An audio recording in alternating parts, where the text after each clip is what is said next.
buku ini tidak sesuai dengan ekspektasi gue gitu. Gue rasa semua orang setidaknya perlu baca buku ini sekali seumur hidup.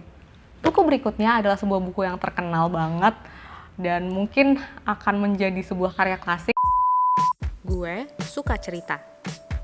Dan membicarakan sesuatu yang gue sukai adalah sebuah kesenangan bagi gue. Kalau kamu suka cerita juga, then come right in. Cause that's what Turi Kata Oge is all about. Hai, apa kabar?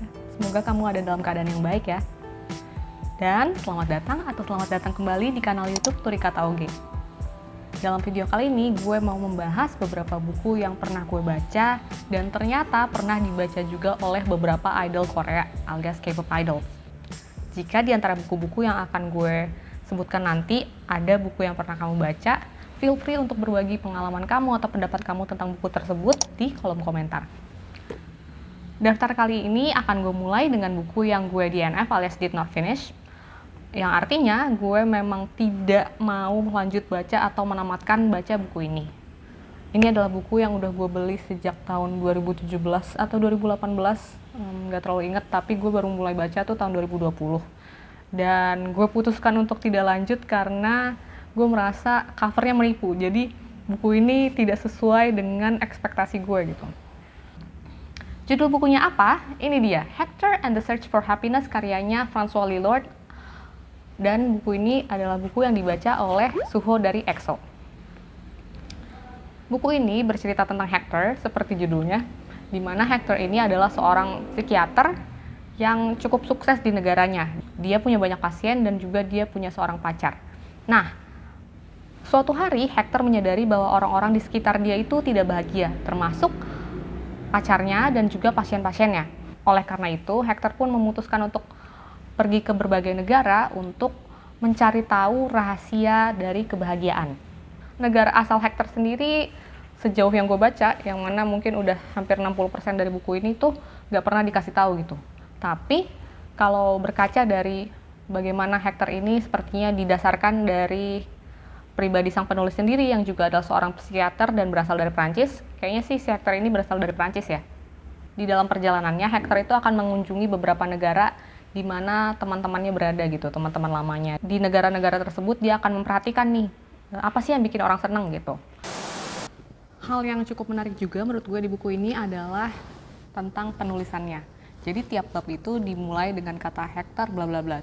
Judulnya tuh misalnya kayak Hector berusaha bla bla bla bla atau Hector menemukan bla bla bla bla gitu. Dan kalimat-kalimat dalam buku ini juga dituliskan dengan tujuan untuk menimbulkan kesan polos atau innocence gitu. Hal yang membuat gue berhenti baca dan merasa tidak nyaman itu dari buku ini adalah cara pandang Hector terhadap perempuan dan bagaimana tindakan Hector, perilakunya, cara pandangnya itu disajikan seolah itu bukanlah suatu masalah yang perlu diadres gitu. Gue yakin sih bahwa buku ini ditulis dengan niat yang baik gitu. Tapi gue rasa kamu nggak perlu baca buku ini untuk menjadi bahagia. With all that being said, no hate ke Suho. I think this book ya nggak masalah sih kalau kamu mau baca, cuma ya not my cup of tea. Buku kedua adalah sebuah buku yang sangat gue suka dan gue rasa semua orang setidaknya perlu baca buku ini sekali seumur hidup. Buku ini ditulis oleh seorang penulis Prancis juga dan buku ini juga adalah sebuah karya klasik yang udah terkenal banget.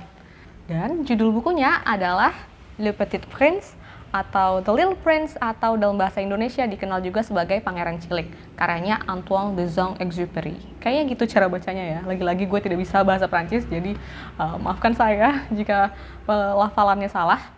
Lalu buku ini katanya dibaca oleh Yeri Red Velvet, terus juga sama Jisoo Blackpink, dan mungkin banyak orang lain juga ya.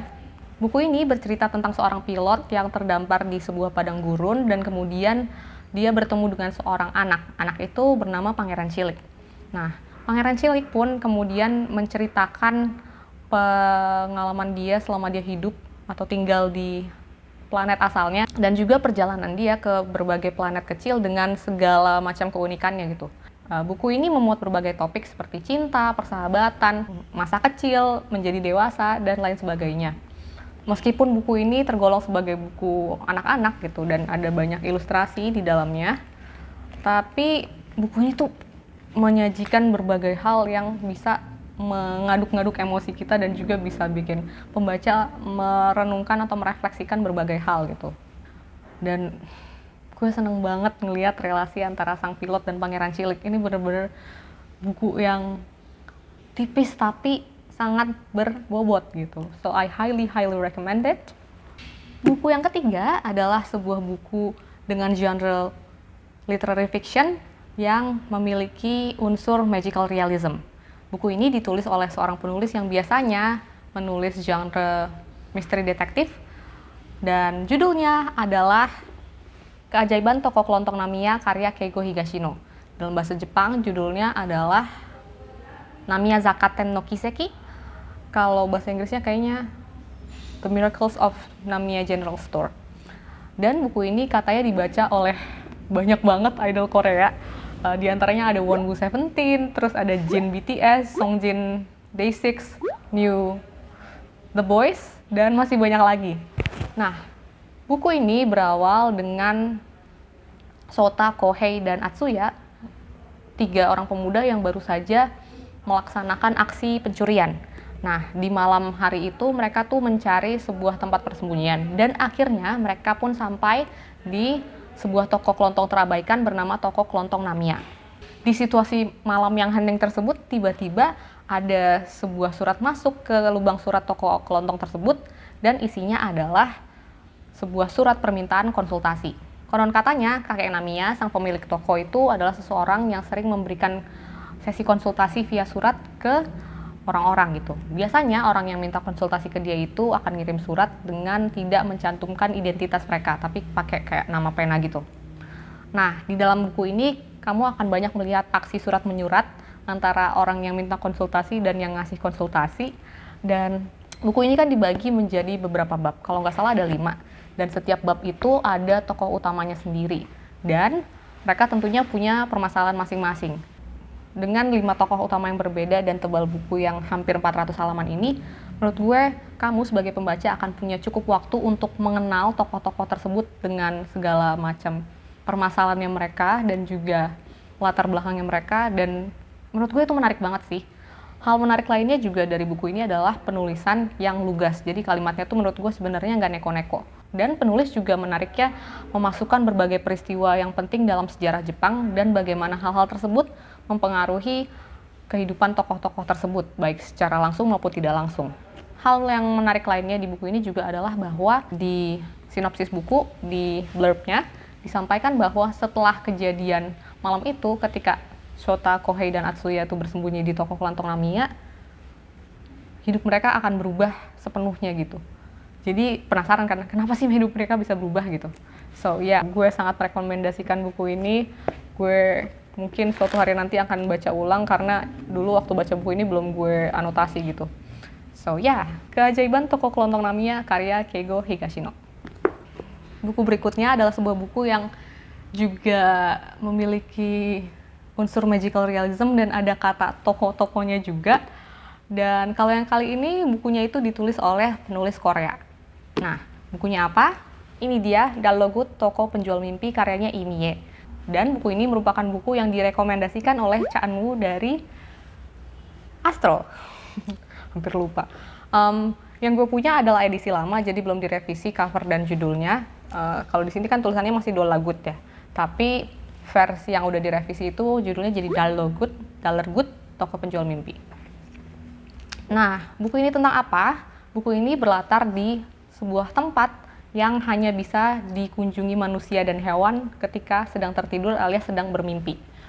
Di awal buku, kamu akan ketemu sama Penny, seorang gadis muda yang sedang mau interview untuk kerja di Dallogut Toko Penjual Mimpi, dan kemudian bagaimana dia mengawali karirnya di toko tersebut.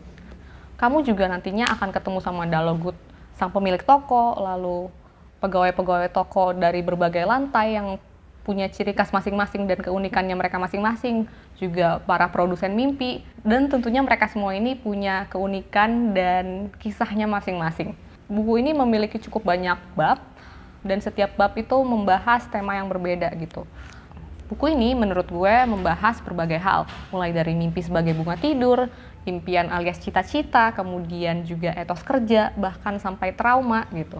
Jadi banyak hal yang bisa kamu temukan di buku ini. Dan iya, bahkan kamu menurut gue juga jadi bisa care gitu sama macam-macam orang di sini, karena ya ini buku heartwarming banget dan gue sangat merekomendasikannya. Buku berikutnya adalah sebuah buku yang terkenal banget dan mungkin akan menjadi sebuah karya klasik gitu. Buku ini dibaca oleh banyak orang, termasuk juga RM, J-Hope, Suga sama Jin dari BTS. Bukunya adalah Almond karya Son Won Pyong. Buku ini bercerita tentang Yoonjae, seorang anak laki-laki yang punya kondisi langka bernama alexithymia, di mana amigdala otaknya Yoonjae ini tidak seperti amigdala orang pada umumnya, sehingga Yoonjae kesulitan untuk menangkap emosi orang dan juga dia tuh tidak bisa menunjukkan emosi gitu. Jadi mukanya kayak di covernya ini datar aja gitu. Almond ini ditulis dengan sudut pandang orang pertama. Jadi kamu sebagai pembaca tahu nih apa yang sedang dipikirkan oleh Yoonjae dan kebingungannya dia ketika berhadapan dengan orang lain dan kesulitannya untuk menangkap apa sih yang sebenarnya dimaksud oleh orang tersebut gitu. Di buku ini kamu akan melihat bagaimana ibunya Yoonjae juga neneknya mencoba menolong dia untuk memiliki hidup yang normal dan bisa diterima di lingkungan sekitarnya, termasuk di sekolah gitu. Namun suatu hari sesuatu terjadi yang gue gak bisa ceritakan dan ini menjadi sebuah peristiwa besar banget di dalam kehidupannya Yoonjae. Kamu juga nantinya akan melihat Yoonjae bertemu dengan seorang anak laki-laki seumuran Yoonjae yang benar-benar kebalikan dari Yoonjae. Kalau misalnya Yoonjae itu tidak bisa merasa, orang yang satu ini, tokoh yang satunya lagi ini tuh perasaannya begitu melimpah dan meluap-luap gitu. Di buku ini kamu akan melihat persahabatan kedua tokoh yang sangat berbeda tersebut, dan kemudian di buku ini juga akan ada kisah cinta dan berbagai hal lainnya. Terlepas dari halaman buku ini yang cuma sebanyak 220-an, buku ini cukup membuat gue sebagai pembaca itu merefleksikan berbagai hal. Buku ini kayak bikin gue kayak menyadari beberapa hal kecil gitu dalam kehidupan dan kayak wah. So yeah, I highly recommend it. Pantesan aja banyak orang yang baca dan banyak orang yang suka. So ya, jangan sampai ketinggalan untuk ngikutin kisahnya Yoonjae. Jadi ini dia buku-buku yang udah pernah gue baca dan katanya pernah dibaca juga oleh beberapa idol Korea. Kalau kamu pernah baca buku-buku ini dan punya cerita tersendiri atau pengalaman tersendiri dengan buku ini, feel free untuk bagikan pengalaman kamu, pendapat kamu di kolom komentar. Kalau kamu suka videonya, jangan lupa klik tombol like dan juga share. Dan subscribe ke kanal YouTube ini, itu akan menjadi salah satu alasan buat gue untuk tersenyum. Terus, itu aja untuk video kali ini. Terima kasih banyak buat kamu yang udah nonton sampai detik ini. Selamat melanjutkan aktivitas kamu. Dan selamat menjalani hidupmu di sebuah cerita yang jauh lebih besar dari yang bisa kamu bayangkan. Sampai ketemu di video lainnya. Dah!